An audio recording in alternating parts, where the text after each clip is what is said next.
But when the masculine acts without an umbilical cord, an umbilical connection to the feminine within, it usually ends in disaster, even if it takes 50 years. Every man has a lot of experience with this. If the feminine represents the blueprint, it's the masculine that represents the construction, the physical aspect of the blueprint. But without the blueprint, you don't have much of anything. Without the feminine dynamic, and again, this includes men and women, without the feminine dynamic, without access to the healthy feminine within, the individual becomes emotionally disconnected, unable to express their own feelings. And because of that, they develop a lack of empathy of and for other people. It's the absence of the feminine that causes the individual to become overbearing, aggressive, violent, intolerant of those who are different. But what's the point of all this? Instead of, I don't want to just come across as sounding academic, what is the point of all this? The point of sharing this is helping us increase our understanding of these dynamics, in helping us see that the collective psyche that we are witness to today mirrors the individual psyche.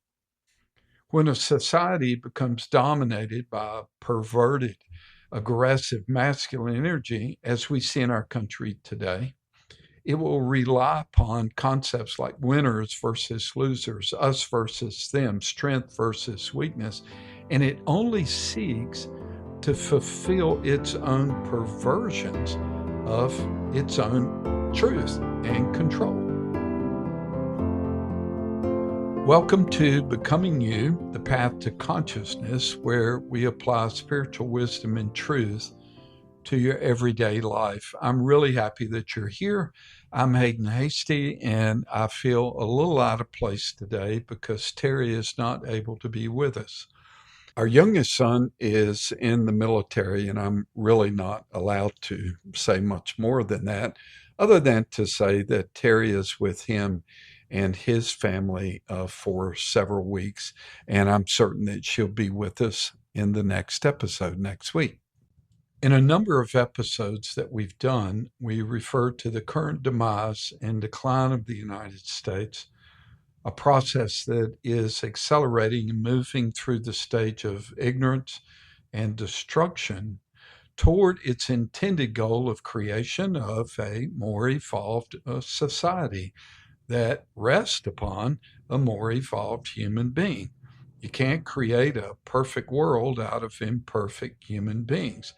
But from that greater perspective, it's pretty easy to see that we're being pushed to the absolute limit of what the ordinary mind can handle. And we're all realizing that our current way of going about life isn't working and that we're going to need something else, or at least to become open to something else, to something higher. Essentially, before a new world can be born, an old world has to be done away with. And the reason why is because we are not evolved enough to not to have to require great suffering before we go ahead and choose to change. There's a glaring aspect of this process that I'm certain that many of you are in touch with, and that is something that I want to see if we can clarify and increase our understanding of in this episode. I want to start off by saying that from my perspective, anything and everything that can be said about self-awareness has already been said, and has been said hundreds of times. Way back in the early 1970s, there was a lot that was being written and spoken about in regard to the issue of the feminine and the masculine, particularly the feminine. Men were encouraged to get in touch with the feminine inside themselves, and it really represented a huge movement across the country. Of course, few, including me at that time, had very little idea what that meant. There were a number of books that were written about this preceding the movement, of course, was the work of Carl Jung, or some people say Carl Jung, which essentially established that most men had not been exposed to healthy masculine archetypes and as a result experienced a tremendous imbalance in life. Certainly, I was one of those too at that time. Robert Bly's work was tremendous. His book, Iron John, A Story About Men, was nothing short of sensational.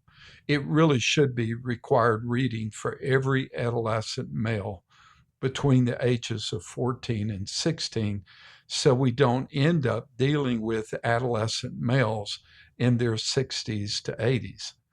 I still have my original copy. Michael Meade's work in the area of men's development was nothing short of stellar. I had the opportunity of meeting Mr. Meade around 1994. Looking in his eyes scared me to death. I knew the moment I met him that this man is the real deal. This is the kind of man, I said to myself, that I want to become. Just his presence had a tremendous impact on me. And one of his major contributions was a book called Men and the Water of Life. So this issue of masculine development has not only been around for a long time, but it also has a lot to do with what is going on in this country today in a devastating and backwards manner. It was a little known book that was written in the late 1970s by a Jungian trained Episcopal priest whose name was John Sanford. The name of the book was called Invisible Partners, or How the Male and Female in Each of Us Affects Our Relationships. I've read the book a number of times. And while a lot of the foundation of the book revolved around Jung's concepts of the anima and animus, the implications to everyday life and everyday relationships were crystal clear. With all of the insanity that is taking place in our country today, this topic, this understanding, can shed a lot of light on what is taking place and why. Now, in speaking about the masculine and feminine, I'm not necessarily talking about men and women or gender, although the applications are apparent and clear. As all of those authors emphasized and understood, the feminine is part of the healthy male, and the healthy female also has that masculine side of her. I'm really speaking about archetype. I'm speaking about energy. And I'm speaking about the creative process and how this works. And in this situation in the United States, how does a country, any country for that matter, become what it is capable of being? Now, again, it's important to understand I'm not necessarily speaking about men and women, although it's easy to see the relationship. I've said many times and for a long time, from a gender point of view, that the female is superior to the male.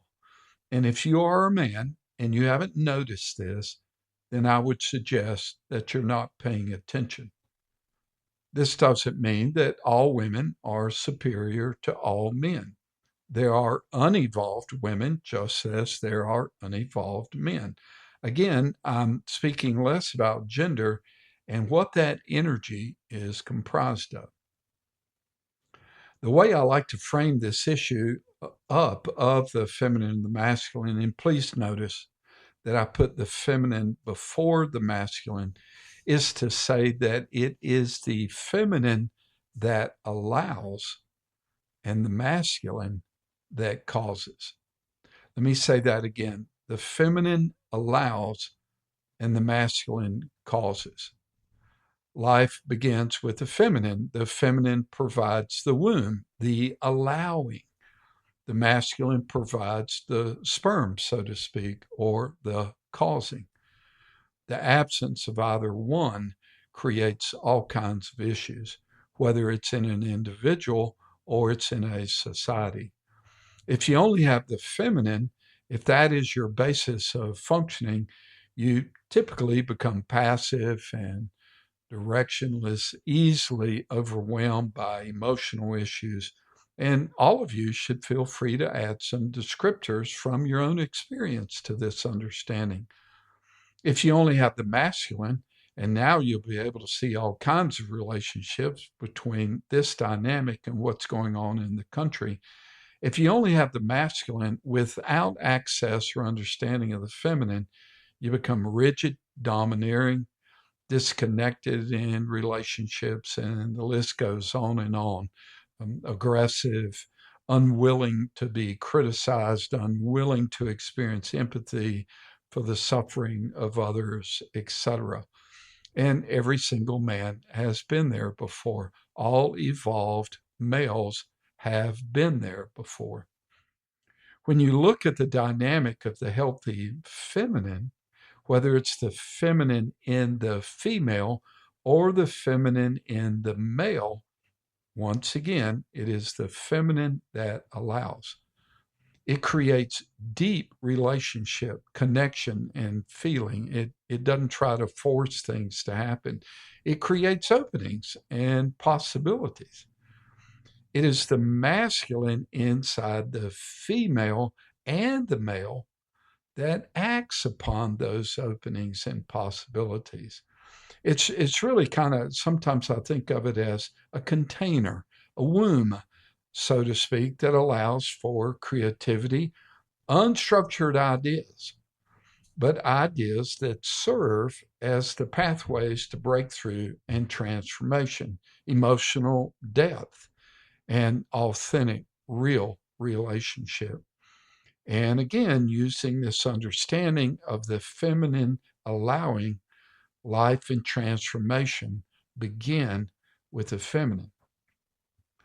When the female, and here I am speaking of gender, when the female is discarded, attacked, ignored, disrespected, it's all too common that she will revert to her unhealthy masculine within herself and respond, thus the wrath.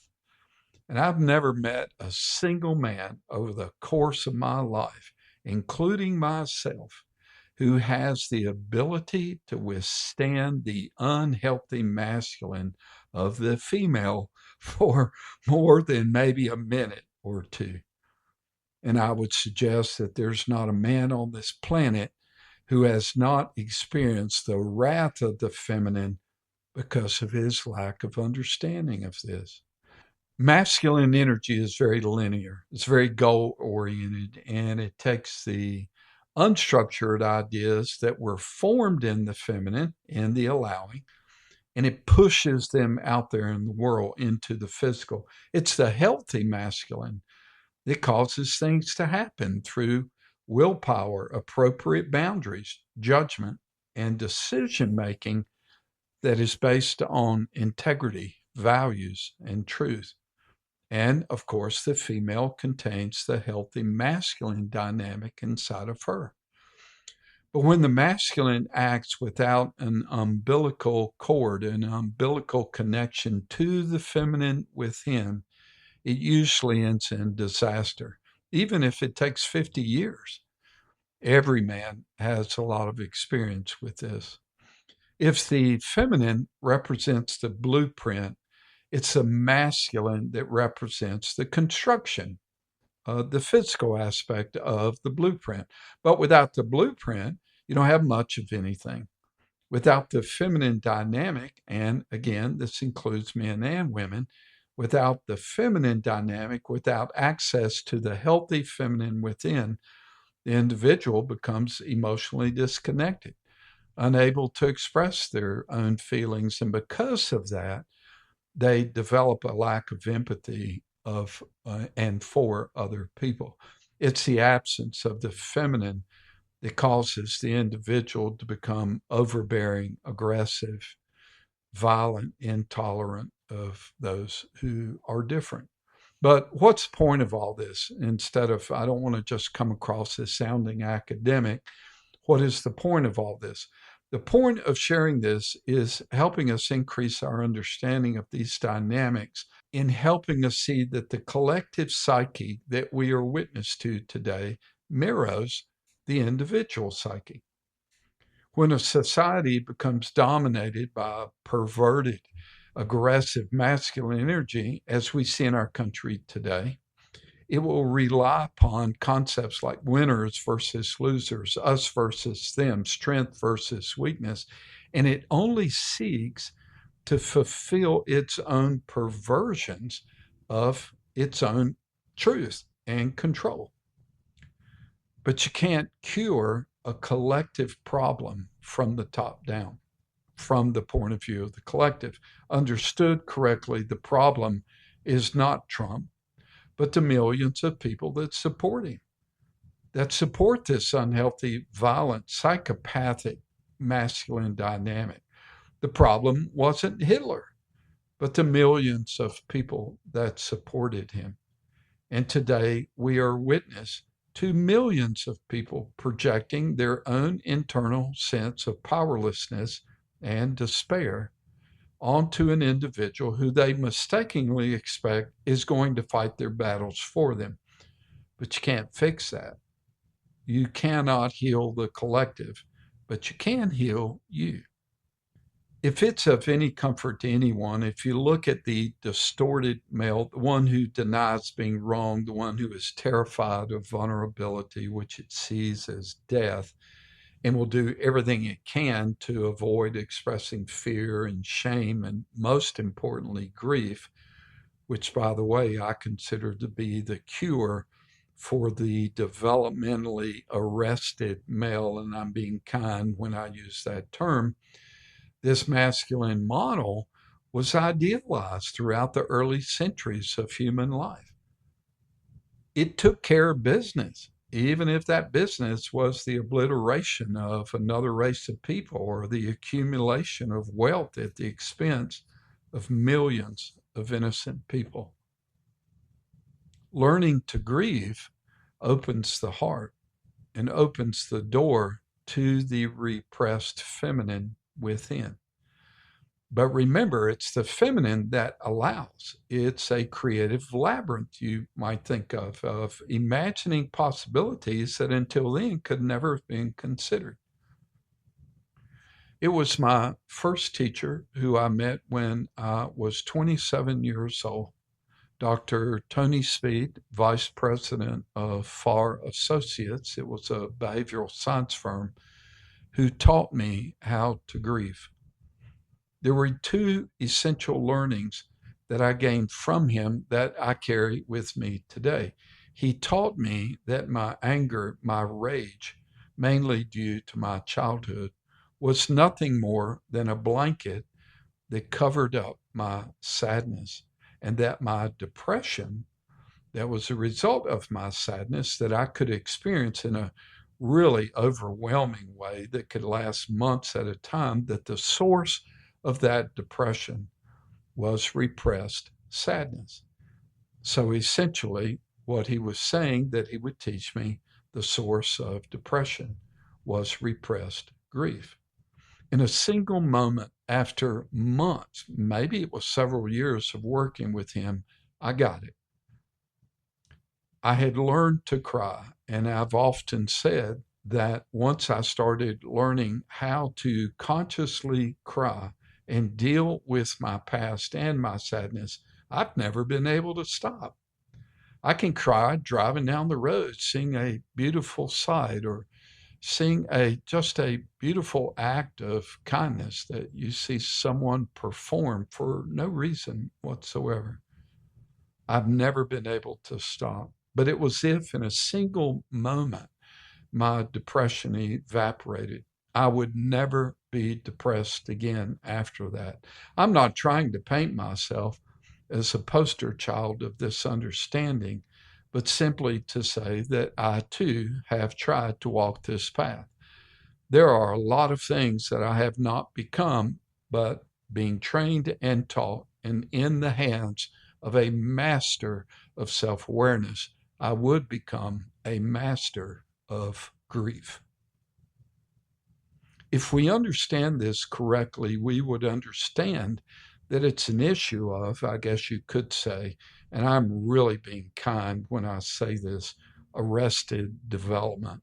It's a lack of consciousness. It's dealing with underdeveloped males. But we could also take the easy way out and blame and point fingers and demand harm for those that have caused so much harm. But this is how it happened in the first place. The feminine is ignored. Repressed in the unevolved male, it becomes toxic. And this is the great movement of the evolutionary process that has gone on from the beginning of time. The great turning right to wrong, wrong to right, up to down, down to up, Republican to Democrat, Democrat to Republican. The evolutionary process in which we are involved has always been the battle and struggle of ignorance versus truth. I was not exposed to healthy masculine models until I was 15 years old. And even then, it was going to take me many years to begin to incorporate those understandings in my life.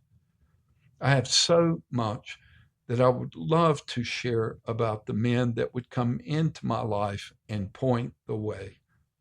But instead, I'll share a story of my own arrested development that I acted upon when I was just 17 years old.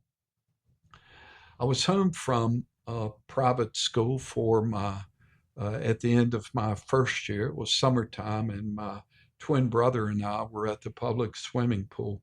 Over the course of that year, I had gained almost 35 pounds. I was playing a lot of ball sports and was on a weight program. And, my whole physique had changed in literally a year. And I was at the swimming pool and was just sitting there with my twin brother. I saw this guy getting ready to go up the ladder to the high dive. And as soon as I saw him, I recognized him and knew who it was. He was a kid that had picked on me really for almost 5 years in elementary school. My rage surfaced in just an instant, and I was not able to contain myself. I stood up, I waited for him to climb the ladder. He dove or jumped into the diving area. And when he got out and was walking to the ladder again, I walked up behind him and tapped him on the shoulder. And when he turned around, I hit him so hard. His head hit the part of the metal on one of the steps going up to the diving area, and he kind of bounced back into me where I took him down onto the concrete and put my knee in his chest, my hand around his throat. And I still remember this. And I said to him, and even though it had been so many years, I said to him, if you ever touch me again, I'll kill you. And of course, he had started crying because I had, hurt him. And so I didn't care. I walked back over to where my twin brother was, and he was very upset with me. And he said to me, he said, you hurt him. And I said, I don't care. I said, he deserved it. Of course, that was not true, but I didn't know the difference. I knew only to act on that impulse of rage and lack of understanding or empathy. Of course, I was only 17 years old, but still the transgression was there. And I realized I have a problem. Of course, that was going to, be addressed many years, 10 years later, when I would meet Dr. Speed. So, with that in mind, and I like sharing those aspects of all of our development where we all make mistakes growing up through this, instead of just being academic about it and trying to keep it personal, I want to get to 4 essential points about this entire situation that we're all dealing with in this country.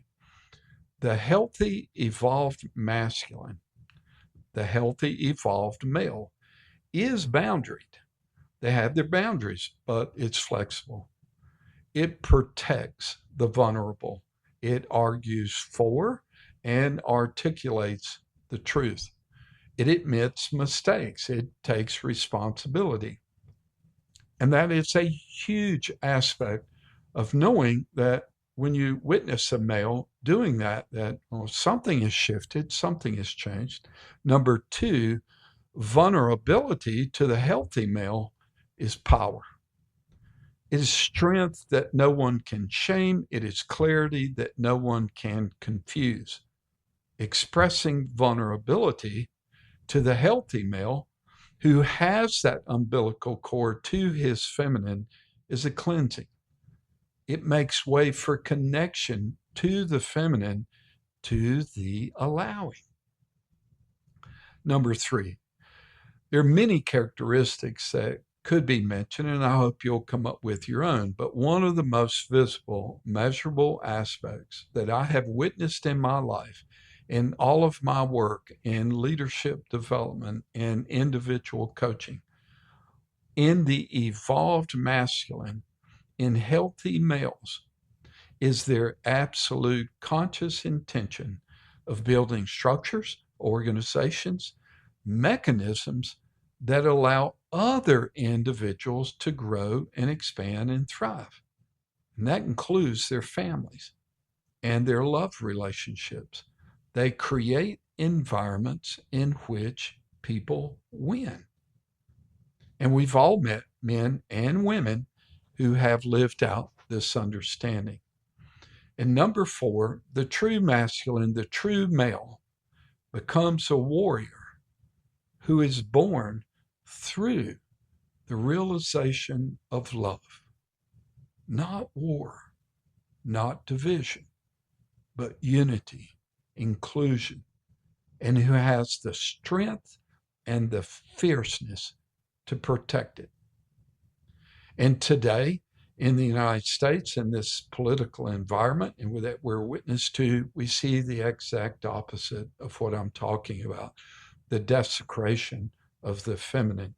Let me repeat something I said earlier. When the female, and here I'm speaking of gender and dynamic, or you could say gender and archetype, when the female is discarded, attacked, ignored, disrespected, it's all too common that she will revert to the unhealthy masculine inside of herself and will respond, thus, the wrath. The price that will be paid in this country in these circumstances are going to be furious, steep, and long-lasting. It's just how it works. The solution that we are presented with, and this is going to be difficult for all of us, is not to punish or to eliminate the masculine energy, for without the dynamic of causation, the allowing doesn't have an outlet. In responding to circumstances with violence, as much as one would want to, responding with blame, as much as many of us feel it would be warranted, it can only be changed through the redemption of the masculine, which is founded upon the essence and understanding and inclusion of the feminine. You'll notice with great accuracy over the course of your life that even evil is allowed in the evolutionary process, but you'll also notice that it is not accepted. By supporting individuals, regardless of gender, who embody these understandings, regardless of political party, whose strength is grounded upon not power and control, but love. The attraction to the underdeveloped masculine archetype will begin to dwindle. I believe with all of my heart, and in these days and times, the systemic crisis that we're all a part of has occurred because an old way of being has outlived its usefulness. The situation is so much more than just political nightmare, but it's really almost a necessary crisis in order to force us to evolve up to the next higher level. Our entire society is being forced by the sheer amount of suffering to figure out how to outgrow this adolescent tribal mindset. And we've said many times in our work together, and I'm speaking about Terry and me, the individual is the only place where these cycles of division and breakdown can be resolved. The key to the transformation of this country rests upon the individual, for the collective is nothing more than the individual writ large. Consciousness really cannot be understood unless you equate it with force. It is very appropriate to speak of consciousness as consciousness-force.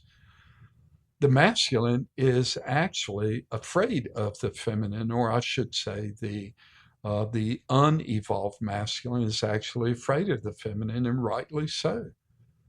But none of us should make the mistake of thinking that the feminine, and again, I'm not necessarily speaking about gender, but the dynamic of the feminine, the archetype of the feminine, none of us should make the mistake of thinking that the feminine is without its own power and resolve and fierceness and authority. The dynamic of allowing that represents the feminine is the container of wisdom and empathy that ensures that what it allows is actually good for the human soul. The question that I would like to ask anybody, including the unevolved male, is this: what's going to happen when she decides that it is not? I think that the answer to that question is going to appear a lot sooner than we think. True psychological health and wellness in both the male and the female increases when your inner feminine and your inner masculine work in harmony with one another. And when the day comes that I have mastered all this, I'll let everybody know. In the meantime, we all have our work to do. It is the feminine that allows and the masculine that causes. Only when we heal our own individual internal division, our own individual schizophrenia, so to speak, our own individual splits, only then can we as a society endure the catastrophes playing out on an international scale, and only then will the collective fire of division and separation and violence recede. These are not necessarily spiritual principles. They are psychological concepts that have been around for a very long time, but they are rarely discussed, and it creates and allows for a very good beginning. Thank you so much for joining me today. And in the next episode, Terry is going to take the lead as we take a look at the flip side of this situation by taking a look at the healthy masculine within the feminine. So thank you so much, and we'll see you next week.